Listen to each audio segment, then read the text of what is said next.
কেমন আসে কই বাংলাদেশ ওদের মতো ওই যে ইন্টারনেট খুলবেন দেখবেন বসেন বসেন বৈশা যান আছে না নাই দয়াল তোর লাইগা রে আমার অঙ্গ জানা আছে না নাই এরা দেখবেন এই দেখেন আপনাদের এলাকাতেও আছে 12ই রবিউল আউয়াল যখন আসে এরা আশিক রাসূলের প্রমাণ দেয় কেমন করে জানেন ট্রাক্টর ভাড়া করে ডিজে বক্স ভাড়া করে 12ই রবিউল আউয়াল জীবনে নামাজ পড়ে না এক ওয়াক্ত নামাজ নাই আবার 12ই রবিউল আউয়ালে দেখছি একদিন রাস্তা দিয়ে যাচ্ছে সব নবীর রওজা শরীফ দেখে মন ভরে না দিদার দাও গো শাহে মদিনা আর সাথে টুক টুক টুক টুক টুক টুক টুক টুক টুক ডিজে ডিজে এরা স্লোগান দিচ্ছে আমরা নবীরে ভালোবাসি আল্লাহর নবী নূরের নবী গো আপনি নবী আমার জীবনের জীবন আছে না নাই আছে না নাই এরা বলে আশিকের রাসূল এরা বলে আশিকের রাসূল গত বছর বাংলাদেশে ওয়াজ করতে গেলাম কুষ্টিয়াতে ওয়াজ করতে গিয়ে ওয়াজ করা হয়ে গেল একজন বন্ধু আমাকে বলছে বলবো কথাটা বলবো একটা মানুষ বলছে যে একটা বন্ধু আমার বলছে ভাই আপনাকে একটা জায়গায় নিয়ে যাব কোথায় তো চলেন তাহলে বুঝতে পারবেন দিয়ে এইবারে আমাকে নিয়ে গেল বুঝছেন চলে গেলাম দেখছি আমাকে রবীন্দ্রনাথ ঠাকুরের কুঠি বাড়ি নিয়ে গেল তাহলে ভালো কথা ঐতিহ্যবাহী একটা জায়গা দেখলাম খুব ভালো লাগলো ওর বাড়িতে গেলাম ওর ব্যবহারকৃত জিনিসগুলো দেখলাম ভালো লাগলো এবার আমাকে বলছে হুজুর আমি বলছি চলো বাড়ি যাই বলছে না বাড়ি যাব না আপনাকে একটা জায়গায় নিয়ে যাব আশিকে রাসূলের জায়গায় নিয়ে যাব না আশিকে রাসূল এটা আবার আলাদা একটা দল আছে নাকি তা আমি চিন্তা করলাম থাকতেও পারে কারণ বাংলাদেশে তো দলের অভাব নাই এত দল আর এত বাবা আছে চিন্তা করতে পারবেন না আপনি তো যেহেতু বললো আশিকে রাসূল দেখাইতে নিয়ে যাবে আমি চলে গেলাম চলো ভাই দেখবো আমার ভাইরা বন্ধুরা আমি চলে গেলাম ওদের সাথে যাওয়ার পরে আমি যখন যেই জায়গায় আমাকে নিয়ে যাবে বিশাল বড় একটা বাউন্ডারি দিয়ে ঘেরা আছে আমি ওই জায়গায় ঢুকবো ঢোকার আগে দরজায় একটা বিশাল বড় করে লেখা আছে লেখাটা হলো লালন শাহ দরবার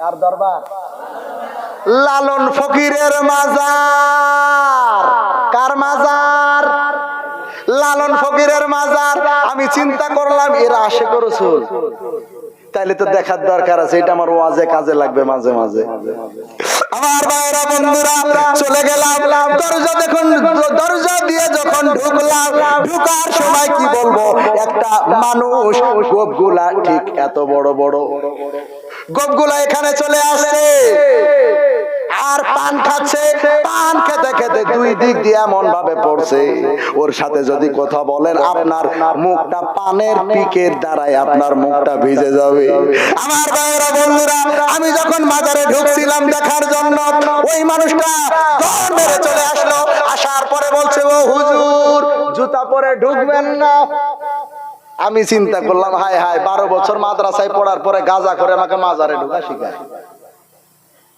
আমার ভাইয়েরা বন্ধুরা যাই হোক দেখার তো দরকার আছে লালন ফকিরের মাজারটা দেখবো জুতাটা খুললাম ওর কথা মতো ঢুকে গেলাম ঢুকে যাওয়ার পরে ভিতরে যাওয়ার পরে দেখলাম মোটা মোটা কিছু আল্লাহর উলি বসে আছে উলি বুঝেন তো ওলি না কিন্তু আবার উলি আল্লাহর উলি বিশাল মোটা মোটা আল্লাহর উলি বসে আছে মাথার মধ্যে তাকালাম মাথার মধ্যে এত উকুন আমার মনে হয় উকুন গুলা যদি চাষ করা হয় বছরে 1-1 কুইন্টাল করে বের হবে আমার ভাইরা বন্ধুরা ওই জায়গায় যাওয়ার পরে কত সুন্দর তারা ওই জায়গায় ইবাদত করছে ইবাদত কি নিয়ে ইবাদত করছে জানেন আহারে মজা লাগলো দেখতে ওই জায়গায় দেখলাম এরাও বলে আমরা আশিক রাসূল আমি গিয়ে দেখলাম এত বড় বড় সোনালী রঙের কোয়েল কিনিয়া জিকির করছে বুঝতে পারলেন না? এইভাবে ধরেছে, আমিও দাঁড়িয়ে আছি, আমার বন্ধুও দাঁড়িয়ে আছে। আমি বলছি ভাই কোন জায়গায় নিয়ে আসলেন গো, যদি কোনো মানুষ দেখে আমার ওয়াজের ময়দান শেষ। তো দাঁড়ান, একটু দাঁড়ান, এদের মজাগুলো দেখেন। দেখলাম সুন্দর ভাবে এরকম ভাবে ধরেছে, ধরার পরে এবারে শুরু করেছে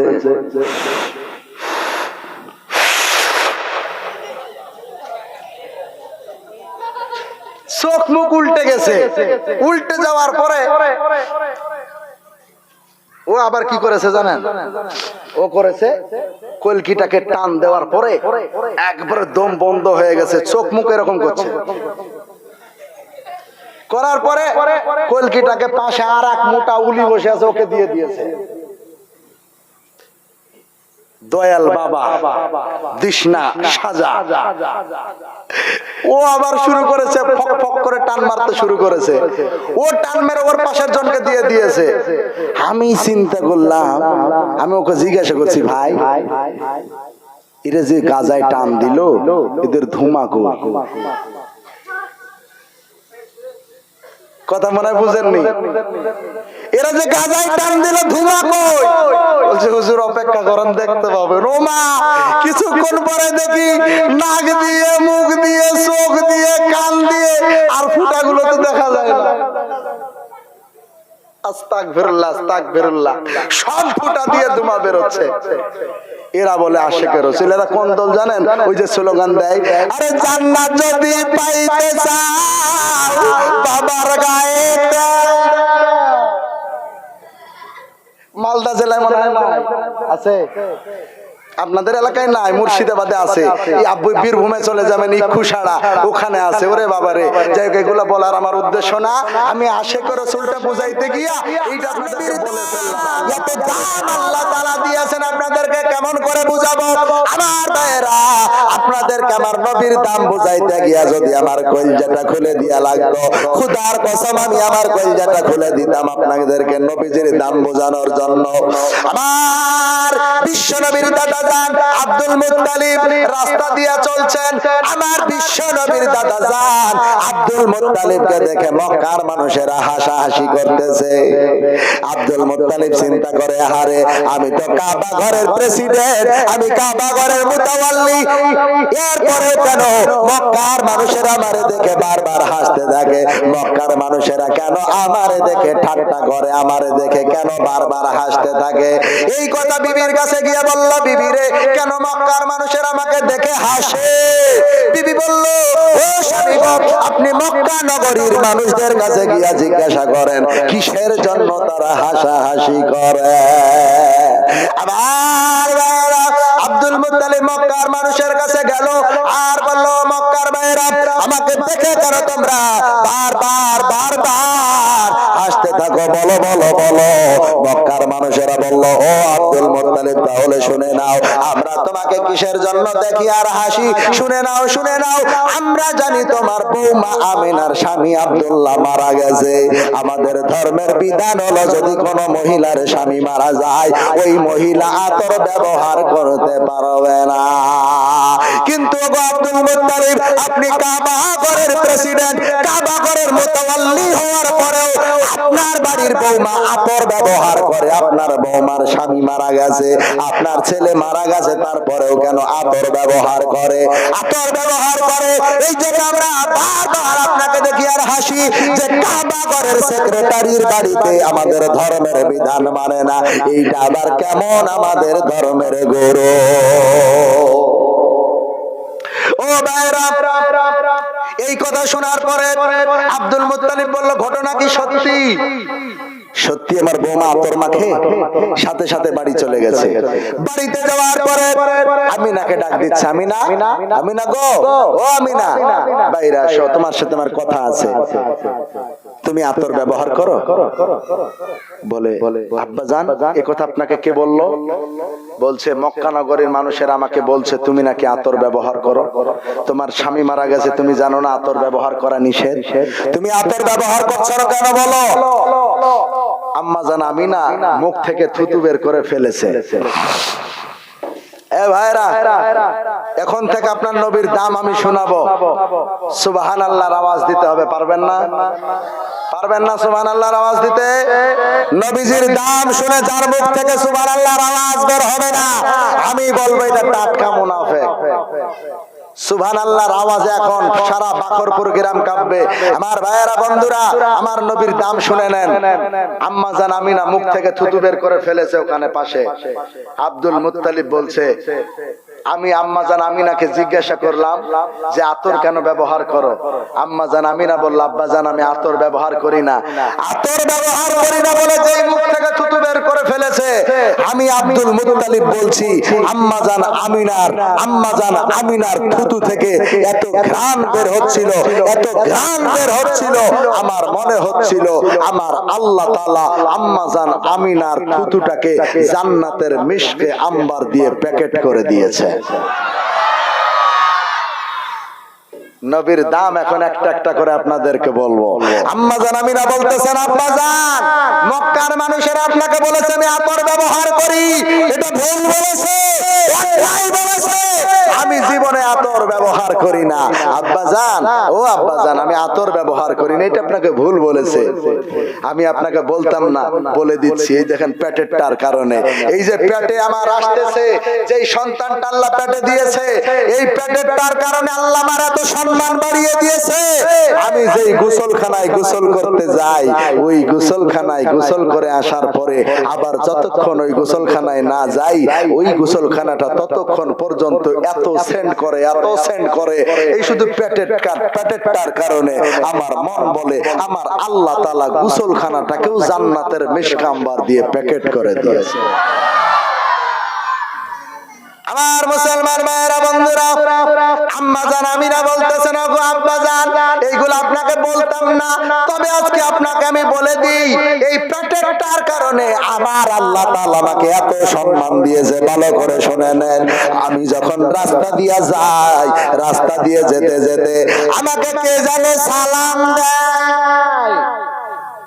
আমি সামনে তাকাই কেউ নাই, ডানে তাকাই কেউ নাই, বামে তাকাই কেউ নাই, পিছনে তাকাই কেউ নাই। আব্বা জান গো, আমি চিন্তায় পড়ে যাই যে আমারে সালাম দিল কেডা? কেউ নাই তো, এখানে সালাম দিল কেডা ফাঁকা জায়গায়? এখন এই ওয়াজ শেষ করার পরে যাদের বাড়ি একটু দূরে, অন্ধকার রাস্তায় যদি হেঁটে যায় দিয়ে, যদি হঠাৎ করে যদি একটা অন্ধকার জায়গা থেকে আসসালামু আলাইকুম যদি আওয়াজ আসে, কাপড় ভিজে ফেলবে। আম্মা জান আমিনা বলতেছেন, আব্বা জান বলতাম না, শুধু বলে দিচ্ছি, মক্কার মানুষের আপনাকে মিথ্যা কথা বলেছে, আমি জীবনে আতর ব্যবহার করি না।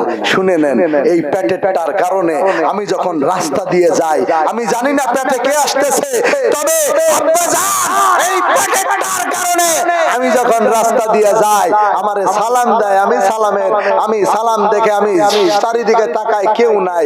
অনেকক্ষণ পর লক্ষ্য করে দেখি রাস্তার মধ্যে যে ধুলাগুলো উঠতেছে, যার মধ্যে জান নাই, এই ধুলির কণাগুলো আমি আমিনারে সালাম দিচ্ছে।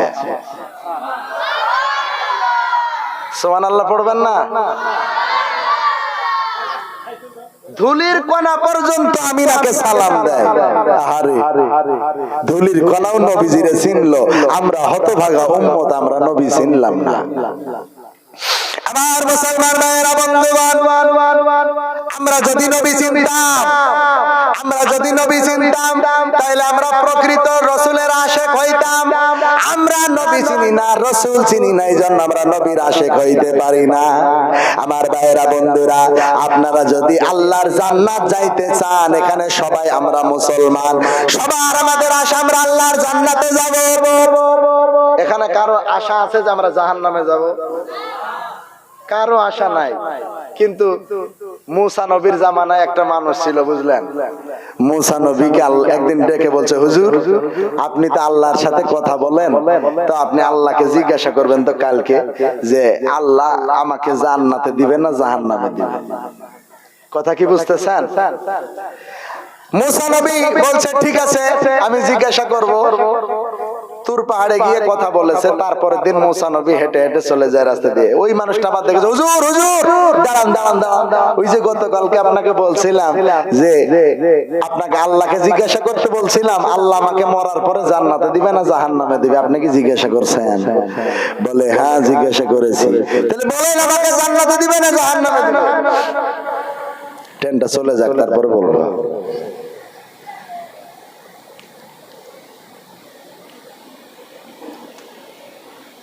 দাঁড়িয়ে আছেন আর এদিকে ওই মানুষটা বলছে, হুজুর বলেন আমার তর্স হইছে না, জান্নাতে দিবে না জাহান্নামে দিবে?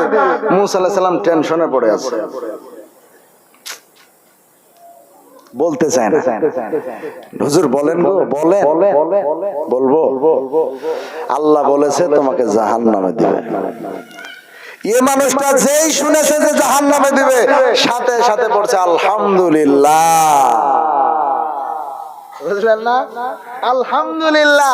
মুসা নবী মানে চিন্তায় পড়ে গেল, হাই হাই হাই হাই, আল্লাহ একে জাহান্নামে দিবে বলছে, আর এই আবার সেই খবর শুনে আলহামদুলিল্লাহ পড়ছে। ঘটনা কি? এই তুমি আলহামদুলিল্লাহ পড়ছো কেন? ইয়ে তখন বলছে, হুজুর আমি জীবনে এত পাপ করেছি, এত পাপ করেছি, আমার মন বলছিল জান্নাত তো দূরের কথা, আল্লাহ আমাকে মনে হয় জাহান্নামেও জায়গা দিবে না, তো জাহান্নামে তো একটু জায়গা পাবো, ওই জন্য আলহামদুলিল্লাহ পড়লাম। কিতাবের মধ্যে আছে এই কথাটার জন্য আল্লাহ এত খুশি হয়েছে, আল্লাহ তাকে মাফ করে দিয়েছে। সুবহানাল্লাহ, বড় আল্লাহ। আল্লাহ যে কত দয়ালু, কত দয়ালু। আমার ভাইয়েরা বন্ধুরা, রাসূলের আশিক হইতে হবে, আপনারা পারবেন না। রাসূলের আশিক হইতে হবে। কেমন আশিক হইতে হবে? আমার ভাইয়েরা বন্ধুরা, আল্লাহ তাআলা আপনার জন্য কোরআনে কারীমের মধ্যে ওয়াজ করেছেন, লাকাদ কানা লাকুম ফি রাসূলিল্লাহি উসওয়াতুন হাসানাহ। আল্লাহ তাআলা বলেন, এই দুনিয়ার মানুষেরা, তোমাদের জন্য আমি আল্লাহ তাআলা একটা উত্তম আদর্শ, সেই আদর্শ যদি দুনিয়ার মধ্যে তোমরা মানতে পারো, আমি আল্লাহ তাআলা তোমাদের দাম দুনিয়াতেও বাড়ায়া দিব, আখিরাতেও বাড়ায়া দিব। বলেন সুবহানাল্লাহ। ওই আদর্শটা এমন মহামানবের আদর্শের মধ্যে রাখলাম, ওই আদর্শটা তোমরা গ্রহণ করো। ওই আদর্শটা আমি আল্লাহ তাআলা তোমাদের জন্য মুহাম্মদুর রাসূলুল্লাহর আদর্শের মধ্যে রাখলাম। জোরে বলেন সুবহানাল্লাহ। আচ্ছা বলেন তো, আমাদের ঘরের ছেলেরা হাতে পিতলের বালা পরে আছে না নাই? এবার কথা বলা লাগবে, পিতলের বালা পরে আছে না নাই? চুলগুলাকে দিক দিয়ে কাটে ছোট করে, দিক দিয়ে ছোট করে কাটে, আর মাঝখানে ইঁদুর বাদরের মতো কাট দেয়, আছে না নাই? জোরে বলা লাগবে, আছে না নাই? প্যান্ট গুলো পরে এখানে ছিড়া, এখানে ছিড়া, এখানে ছিড়া, এখানে ছিড়া, পিছনে ছিড়া, সামনে ছিড়া, আরো কত জায়গায় ছিড়া, আল্লাহ মালিক জানে। এমন প্যান্ট পরে আছে না নাই? এখানে খুঁজে দেখেন, এখানে দেখেন, এখানেও দেখেন, এখানেও আছে। বলেন এগুলো রাসূলের আদর্শ? রাসূলের আদর্শ? তাইলে আপনার সন্তান ইঁদুর বাদরের মতো চুল কাটবে, আর আপনি বাবা হয়ে এগুলো সহ্য করবেন? রাসূলের আদর্শটা আপনার সন্তানকে শিক্ষা দিতে পারলেন না। ও মুসলমান ভাইরা, সন্তানকে যদি মানুষের মতো মানুষ করতে হয়, তাহলে কোরআনের শিক্ষা লাগবে কি লাগবে না? লাগবে। আল্লাহ তাআলা ওয়াজ করছেন, আসেন কোরআন খুলেন, সূরা রহমান। আল্লাহ তাআলা বলছেন, আর রহমান আল্লামাল কুরআনা খালাকাল ইনসানা আল্লামাহুল বায়ান।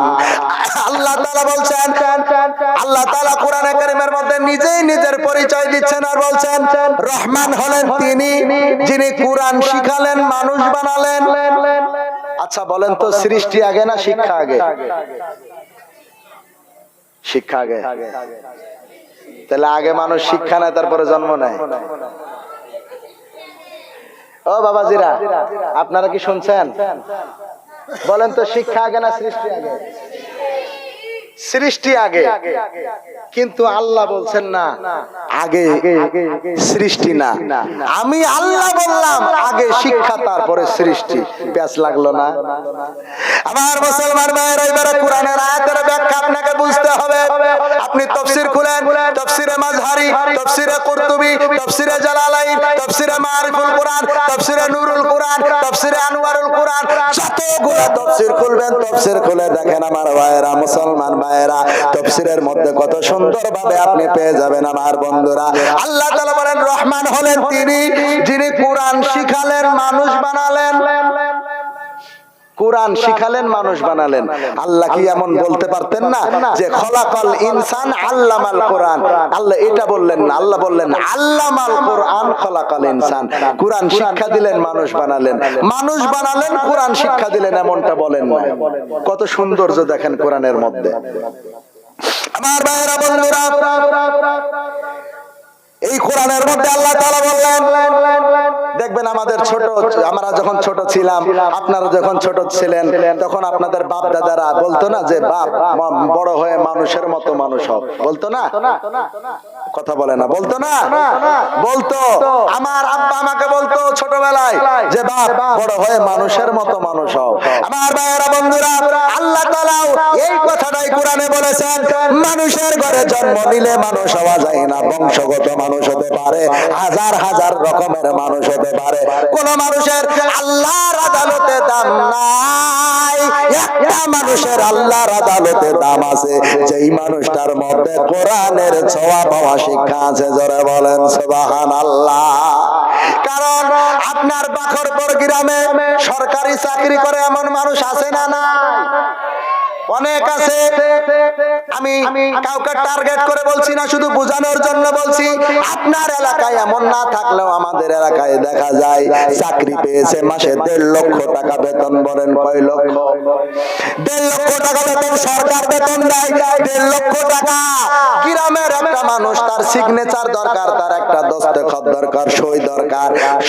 চলে গেছে ওই যে মালদা শহরে অফিসে থাকে, একটা সই দরকার, সই নেওয়ার জন্য মালদা শহরে চলে গেছে। বাকরপুর গ্রামের একটা মানুষ যাওয়ার পরে সরকারের কাছ থেকে 1.5 লক্ষ টাকা বেতন নেয়, আবার ওই গরিব মানুষটাকে একটা সই দেওয়ার জন্য টেবিলের তলে 40,000 50,000 ঘুষ লাগে কি লাগে না? বুঝা গেল ওই মানুষটার ভিতরে দেখেন আল্লাহ রাসূলের আদর্শ নাই। ওই মানুষটার ভিতরে, যেই মানুষটা 1.5 লক্ষ টাকার চাকরি করছে, খোঁজ নিয়ে দেখেন কোরআনের ছোঁয়া পাওয়া শিক্ষা তার ভিতরে নাই। ওই মানুষটার ভিতরে যদি কোরআনের ছোঁয়া পাওয়া শিক্ষা থাকতো, আল্লাহর কসম করে বলি ওই মানুষটা সরকারি বেতনে সন্তুষ্ট থাকতো, টেবিলের তলে 40,000 50,000 লাগতো না। কথা বলেন ঠিক কিনা আমার ভাইয়েরা? তাইলে রাসূলের আদর্শটা আপনারা এক সপ্তাহ জীবনে শোনার পরে নিতে পারবেন তো ইনশাআল্লাহ? ইনশাআল্লাহ জোর নাই, তার মানে আপনি বলেন, শুনে দোয়া করে আমরা বাড়ি চলে যাব। এই ভাই, রাসূলের আদর্শ নিতে পারবেন না? ইনশাআল্লাহ, ইনশাআল্লাহ। তাইলে রাসূলের আদর্শটা যদি মানতে হয়, তাইলে রাসূলের আশিক হওয়া লাগবে কি লাগবে না? কেমন আসে ওই বাংলাদেশ ওদের মতো ওই যে ইন্টারনেট খুলবেন, দেখবেন বসান বৈশা যান, আছে না নাই? দয়াল তোর লাইগা রে আমার অঙ্গ জানা, আছে না নাই? এরা দেখবেন, এই দেখেন আপনাদের এলাকাতেও আছে, 12ই রবিউল আউয়াল যখন আসে, এরা আশিকে রাসূলের প্রমাণ দেয়। কেমন করে জানেন? ট্রাক্টর ভাড়া করে, ডিজে বক্স ভাড়া করে। 12ই রবিউল আউয়াল জীবনে নামাজ পড়ে না, এক ওয়াক্ত নামাজ নাই।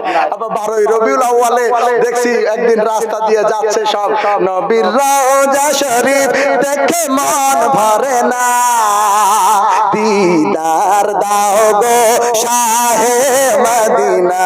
আর সাথে টুক টুক টুক টুক টুক টুক টুক টুক টুক ডিজে। এরা স্লোগান দিচ্ছে আমরা নবীরে ভালোবাসি। আল্লাহর নবী নূরের নবী গো, আপনি নবী আমার জীবনের জীবন। আছে না নাই? আছে না নাই? এরা বলে আশেকে রসুল, এরা বলে আশেকে রসুল। গত বছর বাংলাদেশে ওয়াজ করতে গেলাম, কুষ্টিয়াতে ওয়াজ করতে গিয়ে ওয়াজ করা হয়ে গেল। একজন বন্ধু আমাকে বলছে, বলবো কথাটা বলবো। একটা মানুষ বলছে যে, একটা বন্ধু আমার বলছে, ভাই আপনাকে একটা জায়গায় নিয়ে যাব। কোথায়? তো চলেন তাহলে বুঝতে পারবেন। দিয়ে এইবারে আমাকে নিয়ে গেল, বুঝছেন। চলে গেলাম, দেখছি আমাকে রবীন্দ্রনাথ ঠাকুরের কুঠি বাড়ি নিয়ে গেল। তাহলে ভালো কথা, ঐতিহ্যবাহী একটা জায়গা দেখলাম, খুব ভালো লাগলো। ওর বাড়িতে গেলাম, ওর ব্যবহারকৃত জিনিসগুলো দেখলাম, ভালো লাগলো। এবার আমাকে বলছে, হুজুর, আমি বলছি চলো বাড়ি যাই। বলছে না, বাড়ি যাব না, আপনাকে একটা জায়গায় নিয়ে যাব, আশেকে রসুলের জায়গায় নিয়ে যাব। না, আশেকে রসুল এটা আবার আলাদা একটা দল আছে নাকি? আমি চিন্তা করলাম থাকতেও পারে, কারণ বাংলাদেশে তো দলের অভাব নাই। এত দল, এত দল আর এত বাবা আছে, চিন্তা করতে পারবেন না আপনি। তো যেহেতু বললা আশেকে রসুল দেখাইতে নিয়ে যাবে, আমি চলে গেলাম। চলো ভাই দেখবো। আমার ভাইরা বন্ধুরা, আমি চলে গেলাম ওদের সাথে। যাওয়ার পরে আমি যখন যেই জায়গায় আমাকে নিয়ে যাবে, বিশাল বড় একটা বাউন্ডারি দিয়ে ঘেরা আছে। আমি ওই জায়গায় ঢুকবো। ঢোকার আগে দরজায় একটা বিশাল বড় করে লেখা আছে। লেখাটা হলো লালন শাহ দরবার। কার দরবার? লালন ফকিরের মাজার। কার মাজার? লালন ফকিরের মাজার। আমি চিন্তা করলাম এরা আশেকে রসুল, তাইলে তো দেখার দরকার আছে, এটা আমার ওয়াজে কাজে লাগবে মাঝে মাঝে। আমার ভাইরা বন্ধুরা, চলে গেলাম। দরজা দিয়ে যখন ঢুকলাম, ঢুকার সময় কি বলবো, একটা মানুষ, গোপগুলা ঠিক এত বড় বড় গোপগুলা এখানে চলে আসছে আর পান খাচ্ছে।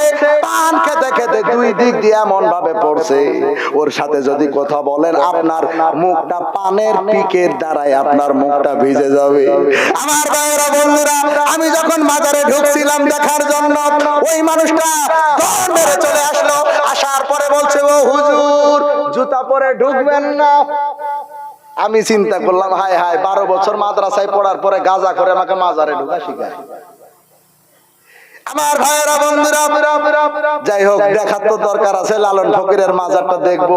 জুতাটা খুললাম ওর কথা মতো, ঢুকে গেলাম।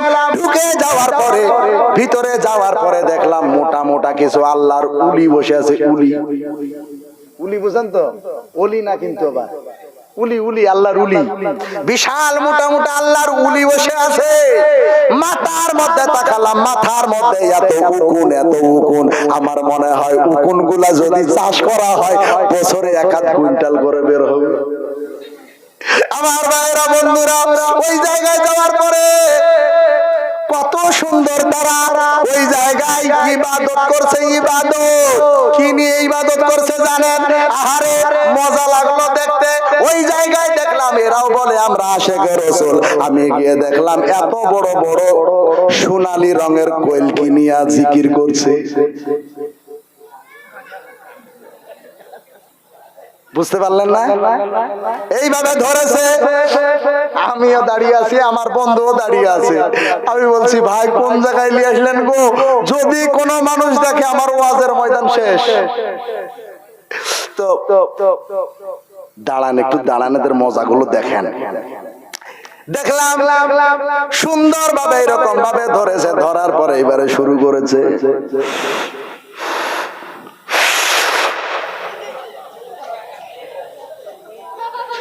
চোখ মুখ উল্টে গেছে।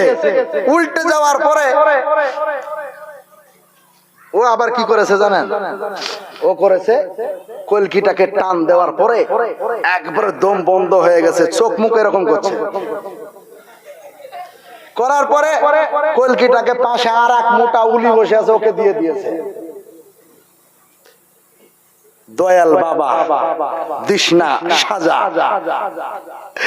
ও আবার শুরু করেছে, ফক ফক করে টান মারতে শুরু করেছে। ও টান মেরে ওর পাশের জনকে দিয়ে দিয়েছে। আমি চিন্তা করলাম, আমি ওকে জিজ্ঞাসা করছি, ভাই এরা যে গাজায় টান দিল, এদের ধুমাকো। কথা মনে হয় বুঝেননি। এরা যে গাজায় টান দিল ধুমা কই, বলছে হুজুর অপেক্ষা করেন দেখতে পাবেন। ওমা কিছুক্ষণ পরে দেখি নাক দিয়ে, মুখ দিয়ে, চোখ দিয়ে, কান দিয়ে, আর ফুটাগুলো তো দেখা যায় না। আস্তাগফিরুল্লাহ আস্তাগফিরুল্লাহ, সব ফুটা দিয়ে ধুমা বের হচ্ছে। এরা বলে আশিকে রাসূল। এরা কোন দল জানেন? ওই যে স্লোগান দেয়, আরে জান্নাত যদি পাইতে চাও বাবার গায়ে দাও। মালদা জেলায় মনে হয় নাই, আছে আপনাদের এলাকায় নাই, মুর্শিদাবাদে আছে। এই আব্বু বীরভূমে চলে যাবেন, ইক্ষুসাড়া ওখানে আছে। ওরে বাবারে, যাই হোক এগুলো বলার আমার উদ্দেশ্য না। আমি আশিকে রাসূলটা বুঝাইতে গিয়া এইটা আপনাদেরকে বলে ফেললাম, আল্লাহ মাফ করুক। আমার ভাইয়েরা বন্ধুরা, আশিকে রাসূল হইতে হবে। এদের মতো হলে চলবে? চলবে? চলবে না। আশিকে রাসূল হইতে স্লোগান লাগবে না, সাইনবোর্ড লাগবে না, ডিজে বক্স ভাড়া করা লাগবে না।